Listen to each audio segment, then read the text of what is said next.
இந்த ஜீசஸ் கால்ஸ்னு ஒரு அமைப்பு இருக்கு தெரியுமா உங்களுக்கு? இப்படி ஒரு கை இருக்குல்ல, நடுங்கிற மாதிரி கை. யார் கை அது? அந்த கையை வந்து நம்ம ஜீசஸ்னுடைய கரங்கள்னு பார்க்க. ஜீசஸ் கரங்கள் அவ்வளவு நரம்புகள் புடைத்த கையில. 33 வயதில் இறந்து போனவர் அவர். 2 பேர் அண்ணன் தம்பிங்க. அவங்க வீட்டுல வறுமை. அண்ணன் சிற்பி, தம்பி ஓவியன். ஆனால் அதை படிக்க வேண்டும் என்றால் ரொம்ப செலவழிக்க வேண்டும். 2 பேரும் ஒரு அக்ரிமெண்ட்க்கு வராங்க. தம்பி, முதல்ல நான் வேலைக்கு போறேன்டா, நான் சம்பாரிச்சு உன்னை படிக்க வச்சுறேன், நீ படிச்சு சம்பாரிச்சு என்ன படிக்க வைக்கிறியா? ஓகேன்னு தம்பி.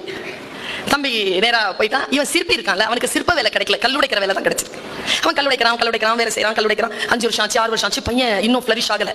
12 வருஷத்துக்கு அப்புறமா தம்பி பெரிய ஆளாயிட்டான்.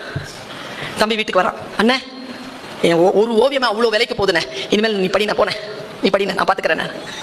சிற்பங்களை செதுக்கக்கூடிய ஆற்றலை என் கரங்கள் 12 ஆடுங்கள் கல் உடைத்து உனக்காக செலவழித்ததில் என் கரங்கள் இப்படி நஞ்சு போச்சுரா அப்படின்னு நடுங்கியபடி அந்த அண்ணன் கூப்பிய கைதான் ஜீசஸ் கால்ஸ்ல வச்சிருக்காங்க. அடுத்தவர்களுக்காக பயன்பட்டு போனது.